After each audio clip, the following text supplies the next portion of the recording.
here in FI&I. And the first thing I'd like to do is do introductions. So can we start with Senator Gossage and just you and where you're from and who you're representing?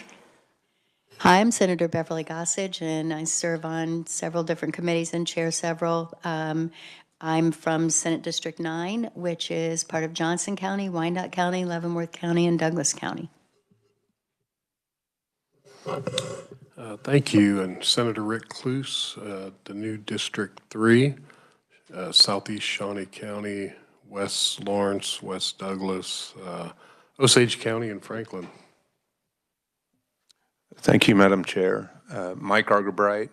I have Lyon County, District 17, Lyon County, Morris County, and Geary counties. Thank you, Madam Chairman. My name is Mike Fagg. I'm with District 14, which encompasses the north half of Butler, and then Greenwood, Chase, Marion, and McPherson. I'm Senator Brenda Dietrich. I'm chair of the committee. This is Vice Chair Michael Fagg, by the way. And I am Southwest Shawnee County and all of Wabunsee County, District 20. I'm Senator Mercy Francisco in the compacted 2nd District. So now that district is all within Douglas County, mostly parts of Lawrence, but 2 townships. Thank you, Madam Chair. My name is Senator T.J. Rose from Southern Johnson County. Thank you, Madam Chair. Good morning. I'm Kelly Warren, honored to represent Senate District 11, which is southeast Johnson County, and it includes state line, so as east as you can go in that part of our state. So thank you, Madam Chair. Thank you all. And staff, can we take a minute and recognize you? Could you introduce yourselves? You want to start, Eileen? Hi, I'm Eileen Ma from the Reviser Statutes Office, and this is my 11th session staffing FI&I. I'm Jackie Gutierrez. I am the committee assistant for FI&I, and this is my 3rd session, but my first time doing FI&I.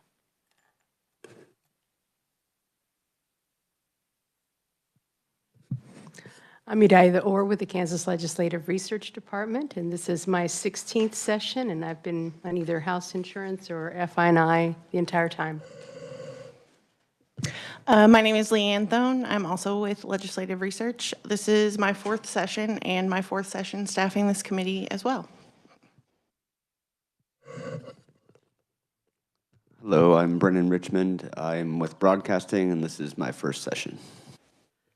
Thank you very much. We've got some great staff here to help us along the way. So just as a point of information, you have a brown folder in front of you, and we will keep those folders in the room in that filing cabinet over there, so you can always access anything that you might have put in there. You'll also see a copy of committee rules and if you're interested, the rules for conferees in case you have anybody who contacts you who wants to present in front of the committee. So, and you've got your folder for today's presentation.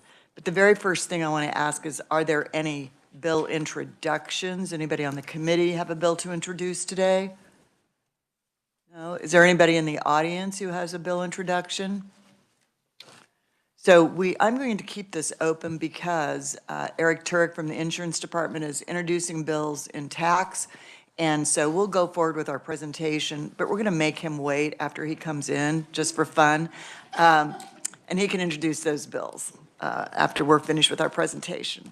So today we have a presentation and an overview from the Office of the State Bank Commissioner, and our actual Bank Commissioner, David Herndon, is on WebEx. So can you find him, pull him up? But I want to welcome Jesse Becker to the podium, and he will do the presentation for the Office of State Bank Commissioner. Welcome, Jesse. And if you give us a second, we want to make sure we've got David on the WebEx. Is he on? Okay, very good. I'm on, yes. Thank you.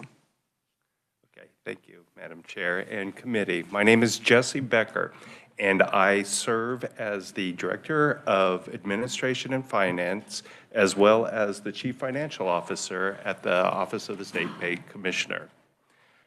With us today, as we've mentioned already, David Herndon, Bank Commissioners on WebEx. And in the audience today, we have our two Deputy Commissioners, Mike Insbrenner and Tim Kemp. Also with us is General Counsel Brock Rayler. The Office of the State Bank Commissioner plays a crucial role in regulating and supervising more than 12,000 state-chartered financial institutions and consumer lending entities. Our mission is to ensure these institutions operate safely, soundly, and in the compliance with the laws. As stewards of public trust, we aim to protect depositors, safeguard borrowers, educate consumers, and create an environment that fosters economic growth. We work closely with our federal counterparts, primarily the Federal Reserve and the Federal Deposit Insurance Corporation, FDIC. Furthermore, we maintain strong relationships with the industry trade associations. As you will hear in today's testimony, the banking industry in Kansas is healthy and strong. Our agency operates through 5 budgetary departments. First, the Division of Banking and Trust oversees state-chartered banks, trust departments, trust companies, and the TEFI.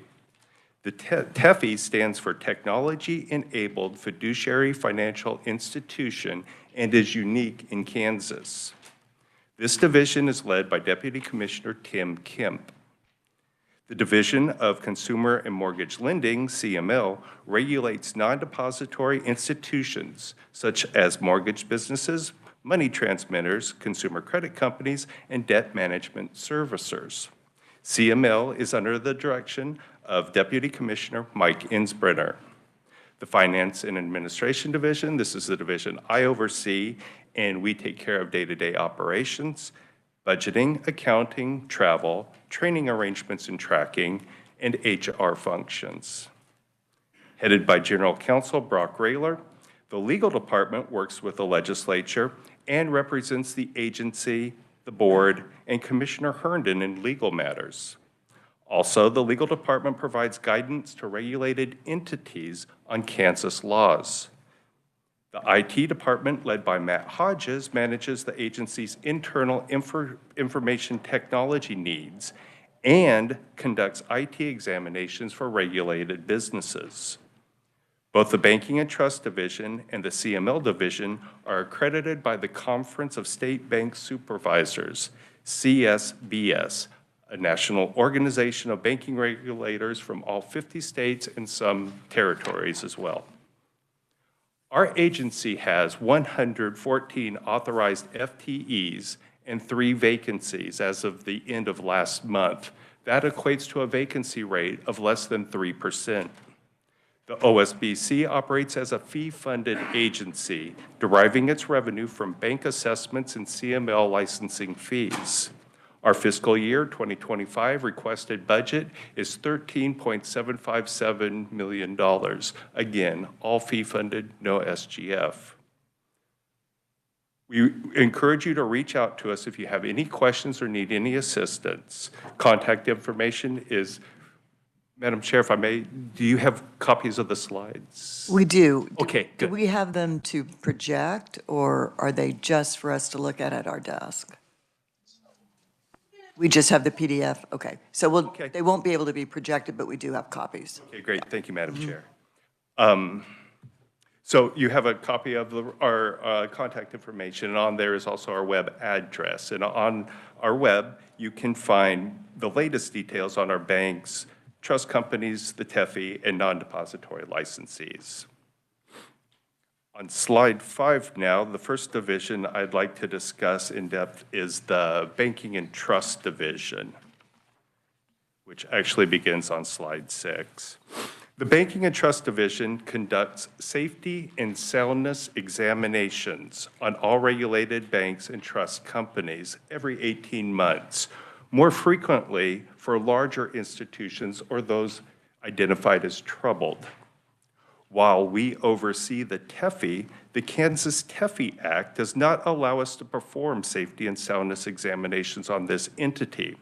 However, we do conduct exams on all entities under our jurisdiction, including the TEFI, in the following areas: compliance, Bank Secrecy Act, Anti-Money Laundering Acts, and information technology. To meet the 18-month examination mandate, we are allowed to alternate examinations with the FDIC and the Federal Reserve Bank, FRB. For larger or troubled banks, joint examinations are conducted with these federal partners. In 2024, Kansas had 165 state-chartered banks. 31 of those banks had active trust departments, and then we had 12 separate trust companies. Collectively, these entities manage $210 billion in assets. Now, slide 8. Our safety and soundness exams adhere to international industry standards. We assign ratings for capital adequacy, asset control, management, sufficient earnings, liquidity, and sensitivity to market risks. This is known as the CAMELS rating system. Each of these categories is rated on a scale from 1 to 5, with 1 being the best. Then, the entity is given an overall rating, also 1 to 5, with 1 being the best. If an examination reveals unsafe, unsound, or non-compliant practices, the entity is classified as a troubled or problemed institution. Enforcement actions depend upon the severity of the findings. As I mentioned earlier, we do not conduct safety and soundness examinations on the TEFI. This isn't by choice.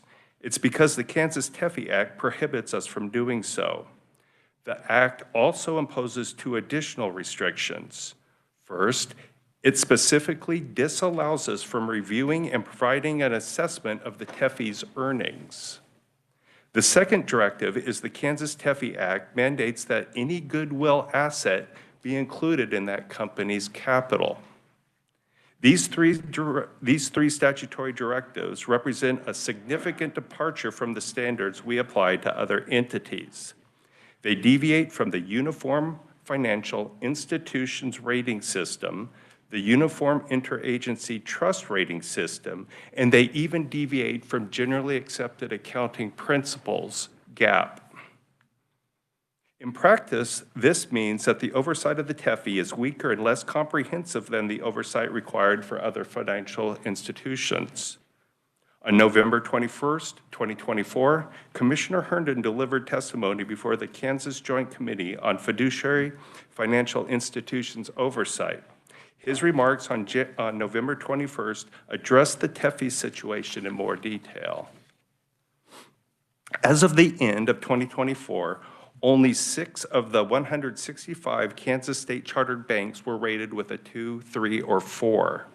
This low percentage has been consistent for the past 5 years, underscoring the stability of the banking system in Kansas.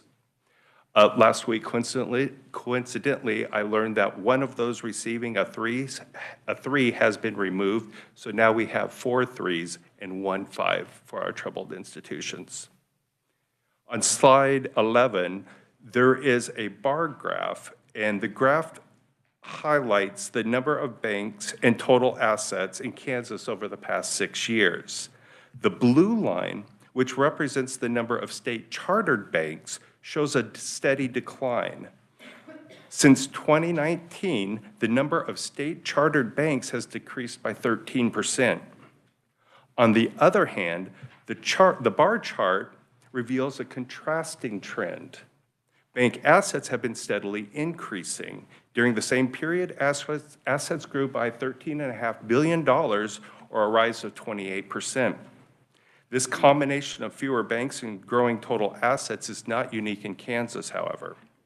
Nationally, we observe a similar pattern. The number of banks across the country has also declined by 13%, the same as in Kansas. When it comes to assets, the increase is comparable as well. Nationwide, bank assets grew by 30% during the same period. Kansas is one of 12 states without a bank exceeding $12 billion in assets. Cross First Bank was nearing this threshold, but earlier this year, it was purchased by an out-of-state bank from Illinois. Cross First will be removed from our state's ranks this year. The smallest Kansas banks are shown on the bottom of the chart. While modest in size, they often are the sole financial institution in their communities, playing an essential role in the local economies. The 4 smallest banks in Kansas on the bottom chart are the only banks in that town. On slide 4, it shows asset mix. I'd like to direct your attention to the wedge, if you have it in color, the red wedge, I apologize, that shows securities. This shows that a quarter of assets are invested in securities, which includes municipal securities issued by local governments that support critical infrastructure projects. In other words, our banks are oftentimes interwoven into the communities by providing bonds for the community's school districts, city governments, and/or county governments. The state's 12 trust companies and 31 bank trust departments manage over $148 billion in client assets. Last year, Midwest Institutional Trust Company in Overland Park assumed custodial trust assets that almost doubled the overall trust assets in Kansas. Slide 16 shows this visually, as well as the most recent valuation of the TEFI is also included on that graph. Our IT department fulfills 2 primary roles. First, like any agency's IT team, it handles a wide range of essential tasks. These include infrastructure and hardware installation, system and software administration, cybersecurity, help desk support, and data management. Secondly, and more uniquely, our IT department conducts IT exams for the entities under our oversight. Excuse me. At present, the OSBC's IT department operates independently from OITS, though we collaborate closely with them on a daily basis. However, it's this second role, conducting IT exams, that highlights why maintaining our department's independence from OITS is critical.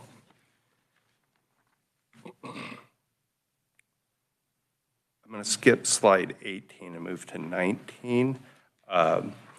IT examinations follow guidelines established by 4 federal acts and codes, along with several regulatory initiatives. However, keeping up with these guidelines and the threat environment is challenging, especially as cybersecurity becomes increasingly complex. The Kansas Office of the State Bank Commissioner is fortunate to have an IT team that is considered a leader in the IT examination field by its peers. In fact, other states have told us they are thinking about adopting our hiring model for IT examiners. There has been discussion about merging our IT department into OITS, but our IT team doesn't fit into the state's centralized structure because of the exams it conducts. To stay effective, our team must remain independent. This independence allows us to handle the unique threats facing financial institutions and to protect the strength and security of our financial system. Now I'd like to talk a little bit about the Consumer and Mortgage Lending Division, CML. The CML division has 2 main responsibilities. First, it licenses non-depository entities, and second, it examines those licensed entities to ensure they comply with both state and federal laws. In total, the division oversees around 12,000 licensed companies and professionals. The CML division is entirely self-funded through fees collected from the entities it regulates. Slide 22 shows CML licensing activity, and if you can locate the first highlighted row, this shows the number of mortgage loan originators. and this shows that the number has been significantly declining. Rising mortgage rates have led to a 38% decline in mortgage loan originators over the past 2 years. The second highlighted row represents a new industry in Kansas called Earned Wage Access, EWA. To date, there have been 5 applications received from companies that wish to provide earned wage access services to Kansans. The CML division supports consumer education and outreach through grants funded by assessed fees and penalties. Since 1999, over $6 million in grants has been distributed, benefiting more than 25,000 Kansans annually with an average grant award of $150,000 per year. However, in FY24, we awarded $190,000. Also, the OSBC supports the Kansas Financial Scholars Essay Scholarship Contest for high school seniors. FY24 was the 10th year we have offered this essay scholarship. A total of $10,000 was awarded last year to 5 students who were planning to continue their education in Kansas. Slide 24 shows the 8 organizations that received grants last year. Also, I mentioned that historically, our outreach affects about 25,000 Kansans per year. In FY24, that number substantially increased. In FY24, if you look at the subtotal line, we directly impacted 29,947 individuals through education and outreach programs. Plus, the last 2 programs on this chart represent 2 new mass media projects we co-sponsored. Apologies. We estimate these media campaigns received about 1.1 million impressions. Finally, Madam Chair and Committee, here is a high-level overview of some of the legislative bills we plan to introduce. These changes have either been identified by our office or the industry. One of the key requests is to update the banking code with specific timelines for when banks and trusts must report director changes to the OSBC. Additionally, we propose that any bank involved in a merger transaction resulting in it being dissolved will have its charter automatically deemed void at the time of merger. We are also recommending updates to the trust code. These changes will ensure that out-of-state trust companies operating in Kansas are held to the same standards as Kansas trust companies operating in other states. Furthermore, we aim to simplify the requirements for Kansas trust companies to engage in bulk transfers of trust accounts with out-of-state institutions. Madam Chair and members of the committee, as you move forward this session, we respectfully ask for your support for these legislative changes. Also, we ask continued discussions regarding the IT department and our IT examiners remaining independent from OITs. And finally, we wish to emphasize that the Office of the State Bank Commissioner continues to have significant ongoing concerns regarding the oversight of the TEFI. Currently, we are unable to provide any assurance regarding the TEFI's safety and soundness. Thank you for your time and for this opportunity, Madam Chair. I now stand for questions. Thank you, Jesse. Thank you for a very thorough presentation. Lots of very good information. Appreciate that, and also the forewarning of bills that we'll be hearing probably. Yeah, thank you. Committee, any questions for Jesse? Yes, Senator Gossage. Thank you, Madam Chair. Jesse, thank you for that thorough presentation. I'm just curious about slides 23 and 24. I wasn't aware of any scholarships that were available, and that's great. Can you explain on slide 24, what does number served / impressions mean? Madam Chair, I didn't know how to accurately capture that. We had the 29,000 was direct interactions with other people, with people who were being provided education or outreach. Now, the 1.1 million, that is our estimation of this was a mass media campaign. So how many views that was seen on LinkedIn, Facebook, or something like that. Okay. And then back to your point about the scholarship, yes, if you would like, you could visit our website, and it has a short bio of each of the winners, as well as years past, and it went back at least 3 years that I was able to find. So there was a media campaign, and the campaign was about It was about, Madam Chair, it was, there's, literacy, I think you said? yes, one of the campaigns, okay, one of the campaigns was to educate Kansans about the necessity and the need of code words, family code words, in which a member of the family calls someone and says, hey, I'm in trouble, I need some money. What the industry is now recommending is that families establish a code word. So if I call my mother, because with the use of AI now, our voices can be replicated almost perfectly. And we're seeing this across the country where so-called family members are calling other family members to fraudulent activity, to steal money from them.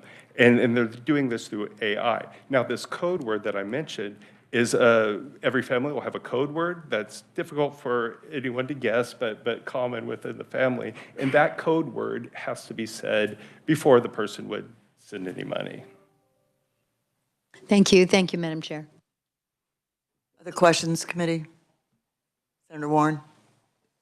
Thank you, Madam Chair, and thank you, Jesse, for your presentation today. I have a couple of questions about 3 of the slides, and to follow up on the scholarship question, I think we passed a financial literacy bill requiring some financial literacy education in our K through 12 schools. Am I right on that? And that's been implemented and going well would be my first question, or do we need to revisit that, or? I believe, let me look at, yeah, we believe it's going well. Yes, Madam Chair, I apologize, Madam Chair. Yes, in that program you're speaking of, I believe that's the one, we work closely with teachers and school districts to create curriculums and activities to be presented in the classroom. Great, and thank you also for working on the financial fraud aspect with those financial scams that often occur over the phone and with voice replication is a problem. My 2 other questions, if I may, Madam Chair, are regarding slides 16 and 22, and 16, oh, I'm sorry. Those are the wrong slide numbers. I'm sorry, 13 is the first one.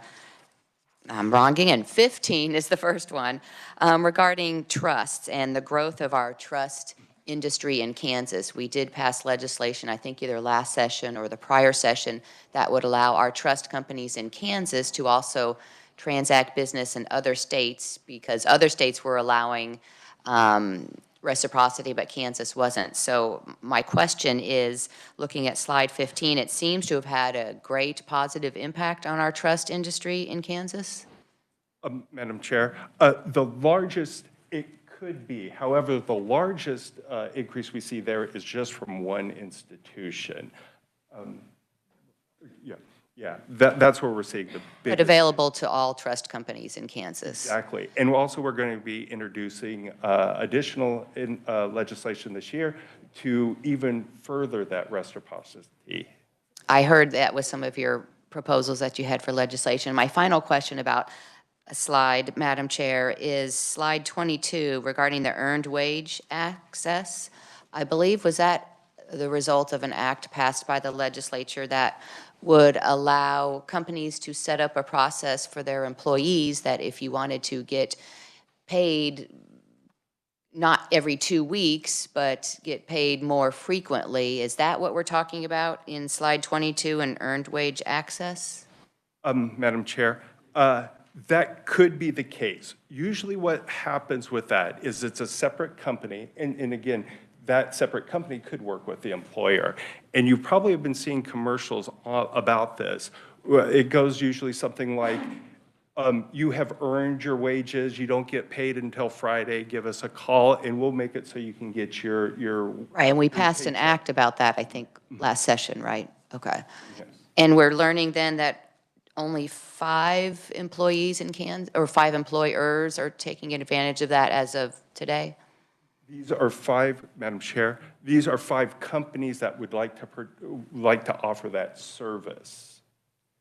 And is there an obstacle to offering that service? I think it's, Madam Chair. Go ahead, Jesse. Yeah. It's mostly a timeline.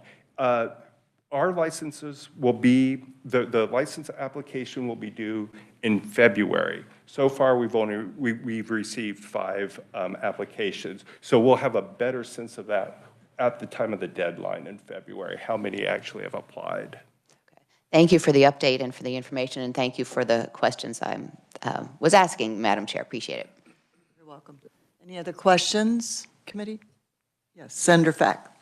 Thank you, Madam Chairman, and Director Becker, thank you for your presentation.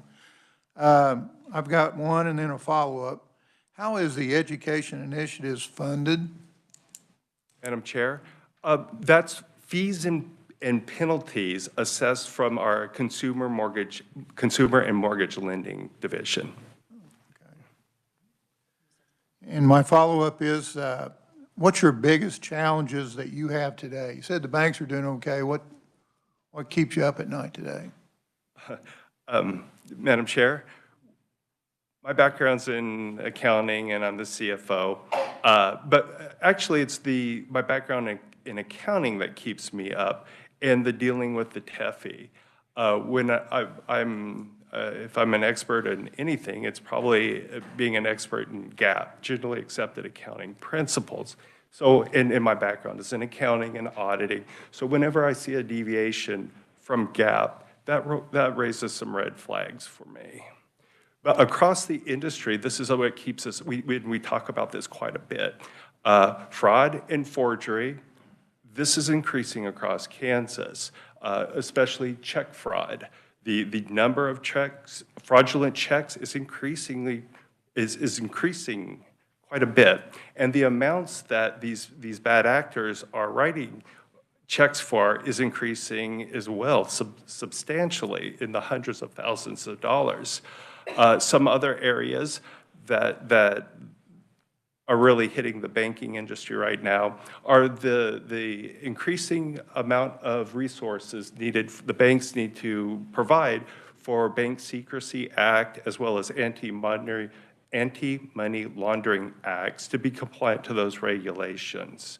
And then probably the biggest one that we talk about the most just internally is cybersecurity.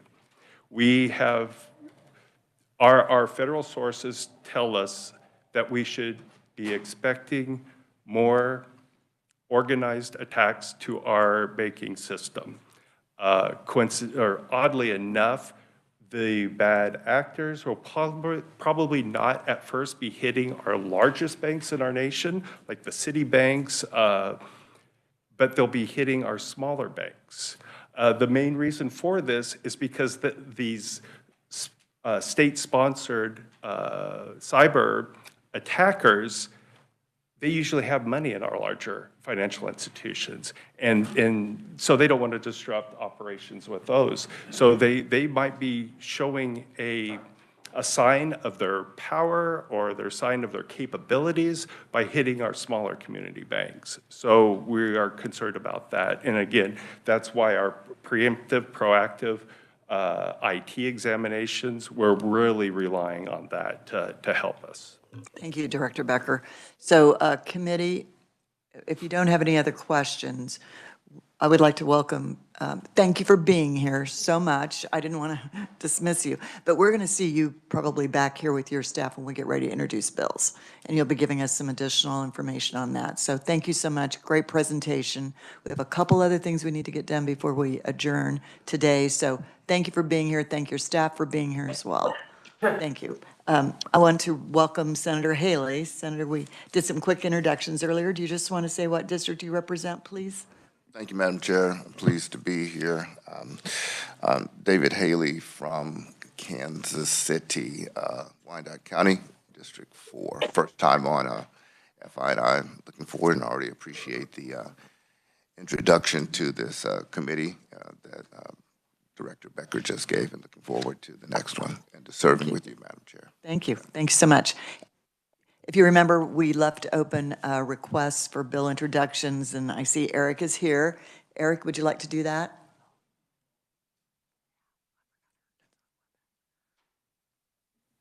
Thank you, Madam Chair and members of the committee. My name is Eric Turek. I'm the Director of Government Affairs for the Kansas Department of Insurance. We have 7 bills for introduction this morning. Madam Chair, would you prefer that I go through all of them at once or one by one? It's up to you. Let's just do all 7, and then if we have any questions, we'll be paying attention and we'll ask when you're finished. How's that? Great. Okay, so the first is RS 0412, which concerns the discretion for the commissioner to lower fees and the elimination of the insurance agent appointment renewal fee. The second bill is RS 0337, which concerns the reduction of the time frame for insurance companies to respond and agents to respond to the Department of Insurance when it concerns a consumer complaint. RS 0417 concerns the reduction of appointed members to regulatory boards under the jurisdiction of the commissioner.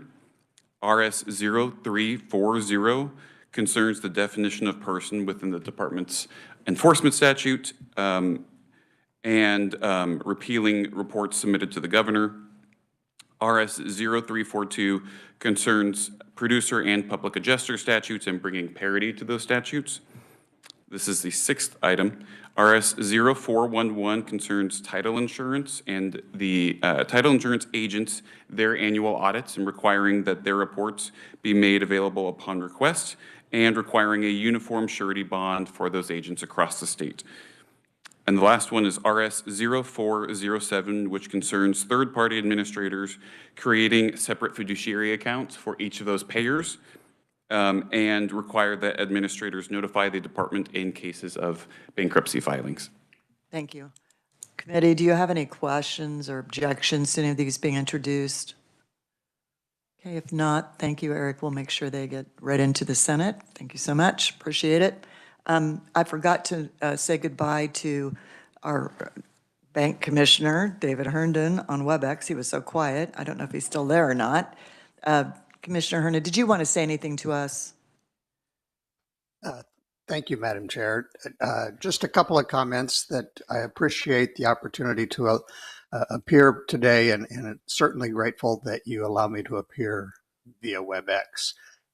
We do have a dynamic agency in a dynamic industry, and that's hard sometimes for people to think banking dynamic, but I believe it is, and we are anxious to work with the legislature to continue our good relationships and the strength of the Kansas financial institutions. So thank you. Thank you so much. I appreciate you hanging with us here for a minute. So committee, if we have no more questions about anything that you've got in your folder, just want to remind you there's no meeting tomorrow on Wednesday. Our next meeting is Thursday, January 16th. We expect this committee to meet Tuesday, Wednesdays, and Thursdays. If the workload requires it, we'll come in on a Monday, just be aware. But right now, I think we're moving right along. And I guess I just would ask, do you have any questions for me? Or we've got 4 new members of our committee, our ranking minority, Senator Haley, Senator Rose, Senator Argerbright. Do you have any questions before we adjourn? Hopefully it's been just a riveting committee meeting. Thank you all so much. Committee adjourned, and we have a quick planning committee.